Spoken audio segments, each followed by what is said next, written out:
অবরোধ পাল্টা অবরোধ, উত্তেজনার পারদ ক্রমশ চলছে তেলিয়ামুড়ার কলইপাড়ায়। প্রধানমন্ত্রী আবাস যোজনার 14টি নির্মীয়মান ঘর দুষ্কৃতীরা ভেঙে দিয়েছে বলে অভিযোগ তুলে শনিবার সড়ক অবরোধ করেছিল একটি গোষ্ঠী।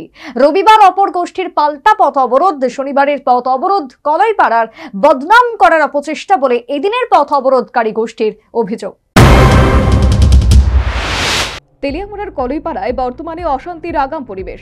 বর্তমানে যে পরিস্থিতি, এতে সামান্য বাতাস পেলে কিন্তু বড় ধরনের অশান্তির আশঙ্কা প্রবল। কার্যত সংশ্লিষ্ট এলাকায় প্রধানমন্ত্রী আবাস যোজনার নির্মীয়মান 14টি ঘর রাতের আধারে দুষ্কৃতীরা ভেঙে দিয়েছে বলে অভিযোগ। সেই অভিযোগে এবং দোষীদের গ্রেপ্তারের দাবি ও এলাকায় নিরাপত্তা রক্ষী বাহিনী স্থায়ী ক্যাম্প করার দাবিতে শনিবার তেলিয়ামুড়ার কলইপাড়ায় নারী পুরুষ নির্বিশেষে একটি গোষ্ঠী পথ অবরোধ করেছিল।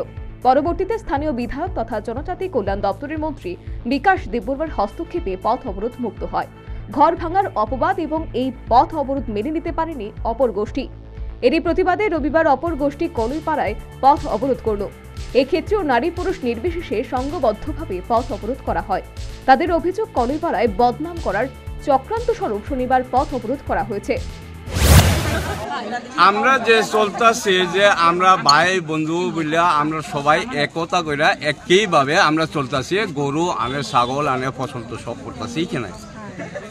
যদি আমরা খারাপ যদি করতে চাই, তারা যদি তো ফসল আমরা দিল নাইলে পারল নাইলে, তারা ফসল দিয়ে তারা পেট পালতো, তারা পারল নাইলে। তবে আমরা তো খারাপ করতে চাই না, সুস্থভাবে আমরা রয়েছি এখানে। তবে হেরা বদনাম করে এটা গড় বাংছে ফিলার ব্যাঙ্গিয়া ব্যাঙ্গিয়া ভরদা কইছে বদনাম করছে ট্রাইবেল। তো এখানে কুঞ্জমরা আর কলইপাড়া এরা মিলছে, মিললে ব্যাঙ্গিয়া দিছে। এখানে যদি এরম ভাবে যদি আমরা যদি চাই, তাহলে তো তার ফসল যত আছে সবকিছু আমরা পরিষ্কার করতে পারল। আমরা তো করি না। রাত্রে 12টা 10টা 9টা গরু লইয়া যায়। একটা গরু আমরা গিয়া গাড়ির চাকা ফালাই না, সাইকেল চাকা ফালাই না। উপরন্তু এই প্রধানমন্ত্রী আবাস যোজনার ঘর ভাঙার সঙ্গে যারা যুক্ত, সেই অভিযুক্তদের চিহ্নিত করার দাবিতে এবং এলাকায় শান্তির পরিবেশ বজায় রাখতে রবিবারের এই পথ অবরোধ বলে জানালেন সংশ্লিষ্ট পথ অবরোধকারী ওই প্রতিনিধি।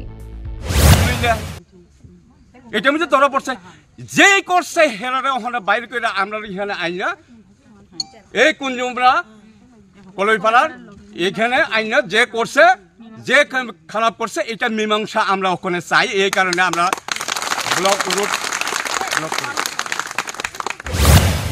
খবর পেয়ে বিশাল পুলিশ বাহিনী সহ অবরোধস্থলে ছুটে যান স্থানীয় প্রশাসনিক কর্তা ব্যক্তিবর্গ। অবরোধকারীদের সাথে কথা বলেন, তথাপি অবরোধকারীরা পথ অবরোধ করতে নারাজ।